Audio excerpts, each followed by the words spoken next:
किसी चीज़ के बारे में अवेयर होना तो बहुत ज़रूरी है, और इस प्रकार की एजुकेशन भी इस समय बहुत ज़रूरी है। ऐसा नहीं है, टाइम्स जब बदलते हैं और जिन चीज़ों की ज़रूरत होती है, चाहे वो सेक्स एजुकेशन है, चाहे वो गुड टच है, बैड टच है, उसकी एजुकेशन होना उसमें गलत नहीं है। लेकिन जब आप कहते हैं कि मैंने जब उसको बोला और मुझे बहुत लिबरेटिंग फील हुआ, now I am not saying आप बोले भी नहीं, लेकिन कई बार जब हम बहुत ज़्यादा किसी चीज़ को सप्रेस कर लेते हैं, फिर जब हम उसको एक्सप्रेस करते हैं तो हमें कई बार वो बहुत लिबरेटिंग फील होता है। आप दबा रहे हैं ना, अंदर ही अंदर आप सफ़र कर रहे होते हैं, फिर आप एकदम बोल करके बहुत लिबरेटिंग फील करते हैं, पर ज़रूरी नहीं है कि उसका इम्पैक्ट सही ही होगा। अच्छा, केयरफुल होना बहुत ज़रूरी है, कहाँ कन्फ्रंट करना है, कहाँ नहीं करना है, कहाँ किसी और को बता करके अपने को सेव करना है।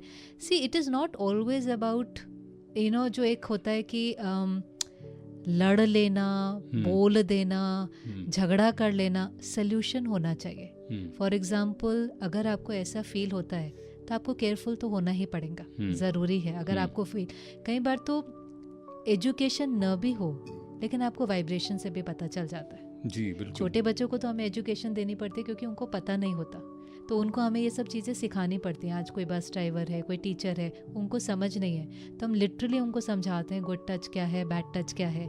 लेकिन जब आप एक अडल्ट हो जाते हैं तो आपके पास अगर इतनी एजुकेशन नहीं भी है तो भी एक वाइब्रेशन है, आपको पता चल जाता है। आप सेंस कर लेते हैं कि सामने वाले की जो आपके प्रति वृत्ति है, उसकी जो दृष्टि है, उसकी जो फीलिंग्स हैं, वो प्योर हैं कि इम्प्योर हैं।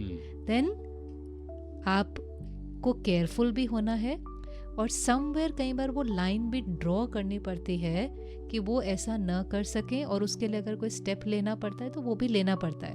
बट कन्फ्रंटिंग क्या हो जाता है, रिलीजिंग नेगेटिव एनर्जी। आप डिस्टर्ब हुए, आपने उनके साथ झगड़ा किया। कई बार ऐसे में क्या होता है, अगर सामने वाला आई डोंट नो रिवेंज लेने के मूड में हो, वो भी तो हो सकता है ना, तो आप अनसेफ ही हो गए, आप और अनसेफ हो जाते हैं। तो ऐसे केस में अगर ऐसी स्थिति आए तो आप क्या सजेस्ट करती हैं?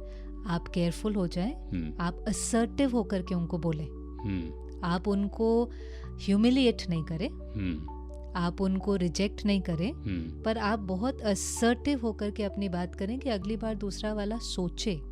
ऐसा नहीं है, कभी कभी जब हम नहीं बोलते हैं तो भी तो सामने वाले की हिम्मत होती है ना, लेकिन अगर हम स्टेप डाउन करते हैं और बहुत असर्टिव होते हैं तो सामने वाला भी थोड़ा सा केयरफुल हो जाता है। लेकिन उसको डिसरिस्पेक्ट करना या उसको ह्यूमिलिएट करना या उसको रिजेक्ट करना, तो कभी कभी अगर ऐसी फीलिंग उसके अंदर आ गई, वो फिर कोई और रूप ना ले ले।